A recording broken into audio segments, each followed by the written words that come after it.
والله it worked. هلو عسلامة. نصور في الفيديو هذا في الفجر، مش على خاطرني انسانة مسؤولة ونقوم بكري ونصور فيديوهاتي، لا، على خاطر عندي انسومنيا. المهم هذا مش موضوعنا اليوم. باش نعمل لكم كوسبلاي كرويلا. يس، بما انه مازال وين وصلني البيروك.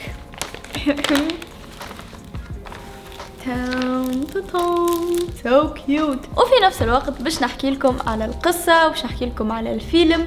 كانكم ما تفرجتوش في الفيلم باش نحكي تقريبا كل شيء. خلينا نبدا. والميك اب اللي باش نستعملوه هو بوكس وصلني من عند KVD بيوتي. يعني وصلني عنده فتره في الانستغرام كي عملت الانبوكسينج. اول ما شفت اللون هذا واول ما شفت الابيض هذا ما فهمتش علاش حسيت الفايبز نتاع كرويلا.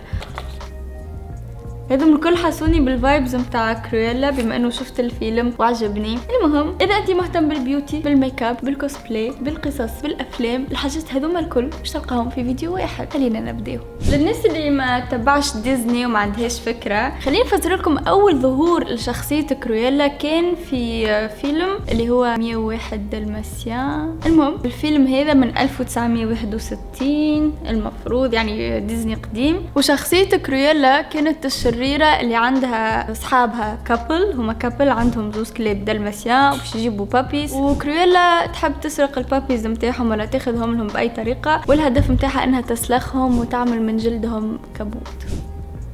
يعني شخصية جدا جدا سيئة. اما لهنا ديزني عام 2021 قررت انها تعملكم الباك ستوري تاع كرويلا. يعني ديزني حابة تحكي لنا على طفولة كرويلا، علاش هي هكيك، علاش شعرها نص ابيض نص اكحل، شنو هو إز كرويلا. ولهنا باش نحكيو على الموفي. عام 1964 اتولدت استيلا بشعر نص ابيض نص اكحل، يعني اللوك هذاك هي مولودة بيه، واسمها استيلا مش كرويلا من فضلك يعني. ومن صغرتها وهي الشخصية متاعها قوية وتحب الفاشن وعندها كلمتها وتفرض وجودها عليك. لازمني لون يكون افتح من لوني، بما انه استيلا كرويلا لونها ابيض. كيف استيلا دخلت تقرا، امها كانت توصي فيها انه لازم تكون مؤدبه في المدرسه على خاطر اسمها استيلا مش كرويلا. كرويلا جاي من كرول، يعني قاسي.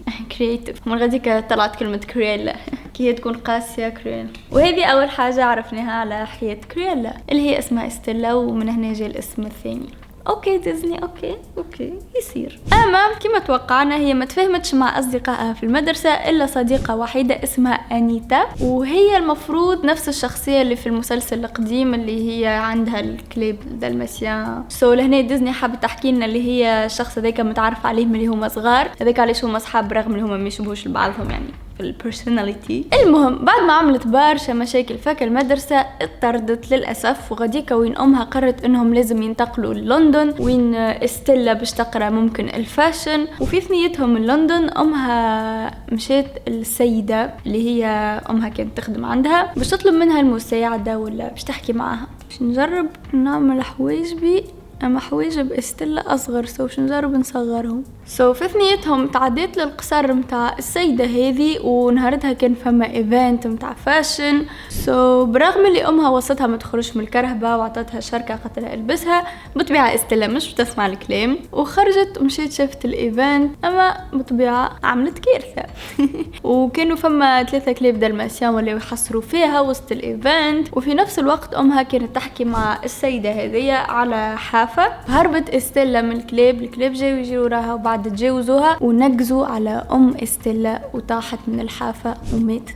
وفي اللحظة هذيك الناس كيف سمعوا صياح وخرجوا يلقاو السيدة تقول انه المرأة هذيك حاولت تسرقها والكلاب هدفوا عليها. المهم استيلا غاديك تصدمت وهربت ومشيت لندن وحدها، وغاديك وين ولات متشردة. اما تعرفت على زوز ولاد في عمرها صغار زيادة، وهذوما كانوا يربطوا الاحداث نفسهم اللي في الفيلم اللي هي سرقت معاهم الكلاب. المهم نرجعوا لفيلمنا. تعرفت على زوز اصدقائها ولاو عايشين كعصابة أطفال في الشارع يسرقوا لين كبروا مدة 10 سنين. أما استيلا خبت شعرها نص ردته شعر عادي، ومن نهار اللي صارت الحادثة قررت إنها تخبي شخصية كرويلا بما إنها حست اللي هي تسبت في موت أمها، وعاشت حياة سرقة مع أصدقائها، وفي نفس الوقت تحب الفاشن. ديما تخيل تخيط لبسات واجواء، يعني عايشه الجو.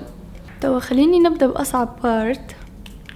الحاجة هذه كيف شفتها هي اللي جابت لي الانسبيريشن اني نعمل اللوك، اللي هو عبارة على لونج وير بالم. المهم هذا تخيلوا عم نجرب فيه في يدي ما حبش يتنحى، هذاك علاش خايفة. ميك اب كريولا عبارة على برشا بياض هنا.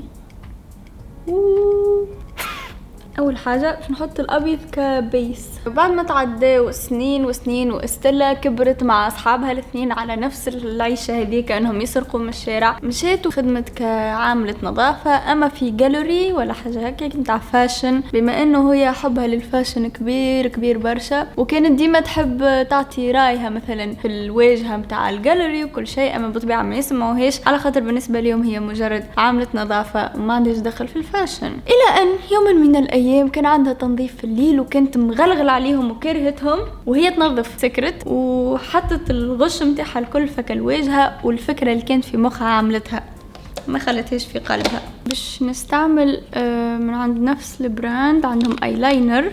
ويت لحظه نركز مع الايلاينر ونرجع لكم. تو جاتني فكره غبيه انه نحط هذا في وجهي، بما انه كريولا لونها ابيض يعني لازم يكون افتح من هكا. اوكي الفكره ما كانتش غبيه لهالدرجه الصراحه. والله it worked. خلطت الحاجه البيضه هذيك اللي تنجموا تستعملوها ايلاينر، تنجموا تستعملوها اي شادو، خلطها مع الفاونديشن متاعهم and it worked. واو اوكي I did not expect that. وصلنا انه استيلا فشت غلها الكل فك الواجهه متاع المتجر وعملت اللوك اللي في مخها، اما سوء حظها بما انه هي سكرانه داخل على البلاصه ومن غدوه جات البارينيز يعني الليدي متاع المنطقة هذيك واللي هي ماسكة اندستري الفاشن الكل، يعني شخص ياسر مهم في الفاشن، وشافت الواجهة واعجبت بها وخدمت كريولا عندها. الى حد الان القصة عادية، يعني استيلا تخدم مع السيدة هذه في الفاشن اللي هي عجبتها خدمتها ما تقولهاش بخاطر كان عندها ايجو كبير، والحياة حلوة بس نفهمها. الى ان يوما من الايام استيلا تشوف السيدة هذه لابسة شركة أمها اللي هي ضيعتها في القصر، وكيف سألتها عليها قالت لها واحدة من اللي الشركة هذه ورث متاع العائلة، وواحدة من اللي يخدموا عندي حبت تسرقها وجاب ربي كلاب يدافعوا عليها وماتت بكل برود.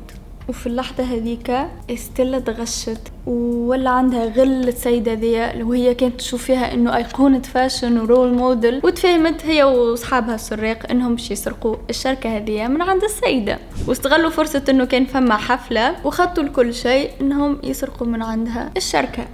اما خطة كريولا كانت انها مش تستعين بشخصيتها الثانية، ودخلت للايفنت بلوك كريولا. واو خطة عبقرية، يعني بدلت لون شعرها ما عرفتهاش حد ما عرفها من صوتها من وجهها، شعرها مبدل شبيك. نحاول نعمل شوية جراي لهني. وهما في عملية انهم يسرقوا الشركة خرجت الامور عن السيطرة، والكلاب متاع المرأة مشيوا بلعوا الشركة وصارت فوضى، وغديكا وين السيدة مدت صفارة صفرت عليهم وتحكمت فيهم، وغديكا صار فلاش باك لكريولا وتفكرت لقطة وفهمت انه المرأة هذه نهارة اللي الكلاب دزوا امها من الحافة وماتت، السيدة هي سفرت لهم خصيصا وهي اللي قتلت امها عمدا. ولهنا القصة كبرت اكثر واكثر، وما عادش كريولا حابة تاخذ شركة امها، المولد ناق مع المرأة هذه بما انه قتلت لها امها ولازمها تنتقم منها. فقصة الشركة ما زالت متواصلة. بعد الحفلة اصحابها مشاو سرقوا الكليب دالماسيان باش يخرجوا منهم الشركة، الله اعلم شكون بلحق، وهي من جهة ثانية قاعدة تنتقم من السيدة هذه، حيث انها قررت انها تكون المنافسة متاعها. يعني في كل حفلة الأيقونة الموضة تجي تقص عليها وتعمل دخلة كبيرة كريولا وبلبسة واو. وزايدة مشيت تفهمت تفكروا صديقتها متاع الطفولة متاع الفاشن طلعت صحفية، مشيت رجعت لها ووصتها انها تحكي عليها في المجلات وتصورها. ولهنا وين صارت فما دراما بينات شكون احسن، روبتي ولا روبتك؟ دخلتي في الايفنت ولا دخلتك؟ ليه انا احسن حسيتهم تو انستغرامرز عايشين دراما. ليه خير ليه شوفوني هنا. وفي حفلة من الحفلات بعد ما سرقت منها الكليب جات عملت كرويلا داخلة وكانت لابسة كبوت الكل جلد متاع دلماسيان. لو من الحاجات اللي ضحكوا في الفيلم انه استيلا شخصيتها اللي هي عندها اصحابها وكل شيء كي رجعت انها تنتقم ورجعت بشخصية كرويلا وليت 24 كرويلا حتى مع اصحابها. علاش الله اعلم. والاقوى من هذا الكل انه استيلا قاعدة تخدم مع المرأة في الفاشن وكل شيء وترجع شعرها الثاني. يعني كل مرة ترجع شعرها العادي بعد ترجعوا كرويلا وقت اللي تعمل الدخلة بعد ترجع تمشي تخدم. تايم مانجمنت كبير وفي نفس الوقت ما عرفوهاش خاطر مش نفس الوجه. المهم مانيش نحكي لكم كل تفاصيل الفيلم كي تحبوا شوفوه اما باش نحاول قاعده من بكري نحاول نختصر الاحداث. وصلت بهم الحاله الى ان يوم من الايام كان عندها حفله في القصر نتاعها المراه هذيا واستيلا مشيت. المراه هذه مشيت لها بالبلوك استيلا وحكيت معاها ويا محاسن الصدف حكيت معاها واقفين نفس البلاصه اللي وقفت فيها امها سنين التالي وتحدثوا وين المراه عرفتها اللي هي بنتها ومشيت باش تعنقها اما والمره الثانيه المراه هذه ترتكب جريمه وتدز استيلا. اما احنا في فيلم يحكي على الشخصيه هذه باش تموت. نو كرويلا اذكى من هكا ولا استيلا لا علينا.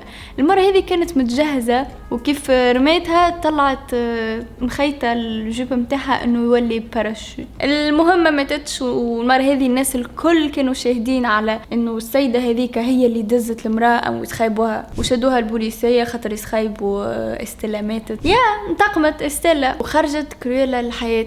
فما بلوت تويست ما حكيتها لكمش. ثاني خلينا نزيد نعمل ميك اب ونحكي لكم. كرويلا اكتشفت انه السيدة هذيك متعرفاش هي امها الحقيقيه وانه كي ولدتها تخلصت منها وربتها المراه اللي ربتها وهي كانت تخدم عندهم. والحقيقه في اللقطه هذيك برغم اللي الفيلم فيه لقطات يعني مش منطقيين اما في اللقطه هذيك اما ستون عملت سين واو. الحقيقة أنا وبرشا ناس أخرين شافوا إنه اللقطة هذيك توصل حتى تنافس ذا جوكر. عرفتوا ليه يقولوا كرويلا هي جوكر امرأة يعني. عملت لقطة روعة.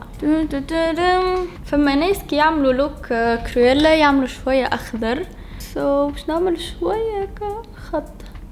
بعد ما انتقموا بعد ما انحبست السيدة هذية واستيلا ما عادش موجودة في الحياة لأنه الناس الكل شافوها ماتت. المرة هذه إلى الأبد جات وأخذت العرش كرويلا وخذت منها أملاكها الكل والقصر وكل شيء بما أنه في القانون هي بنتها وخذت حتى الثلاثة كلاب الدلماسيان. واو يعني كما صار في الفيلم القديم باش تسلخهم وتعملهم no. And now my favorite part. And now اللحظة الحاسمة. تقريبا أول مرة نلبس بيروك وما كنتش نعرف أنه لازم نلبس حاجة كيما الكالسيتا تجي معاها. كرام خليني نحكي لكم شنو صار للكلاب الثلاثة وكيفاش صار الرابط العجيب بين قصة كرويلا القديمة وكرويلا هذه. انه زوز من الكلاب هذوما عطتهم نفس الاسامي متاع الكلاب اللي في الفيلم القديم وعطتهم لصاحبتها متاع هذيك الصحفيه والكلب الثاني عطته لشخصيه اخرى اللي هو ميوزيشن. وهكيك صار الرابط انه كيما في الفيلم الاخر الزوز كلاب هذوك ما باش يعرسوا ويجيبوا برشا كلاب يعني في الاخر هي باش تسرق ولاد الكلاب هذوك وتسلخهم كيما في ولا. المهم ان شاء الله يكون عجبكم فيديو اليوم. الصراحه ننصحكم كان تحبوا تفرجوا في فيلم هكا نهايته سعيدة وكيوت انكم تشوفوا الفيلم الانيميشن القديم انيميشن متاع 101 دلماسيان اللي هو كيوت صراحة وفيلم من افلام طفولتنا. وزيادة if you want to have fun تفرجوا في كرويلا. it's an interesting movie it's entertaining. تعملوا جو كي تتفرجوا عليه. وكان عجبكم الفيديو بطبيعة اعملوا لي لايك بما انه اللايك يشجعنا انه نوصلوا الفيديو لاكبر ناس واكبر عدد ممكن. وزيادة ما تنسيوش تعملوا لنا سبسكرايب بما انه قريب نوصلوا 1,000,000 سبسكرايبر ويوصلنا الدرع. نعمل حاجة مجنونة بمناسبة 1,000,000. اوريدي عندي الفكرة. باي ذا واي يا جماعه عجبتني حكايه الويج وهيك شنو اللي نشري برشا هكا لوكس تاع شعر. المهم ان شاء الله تكونوا عملتوا جو في فيديو اليوم and باي.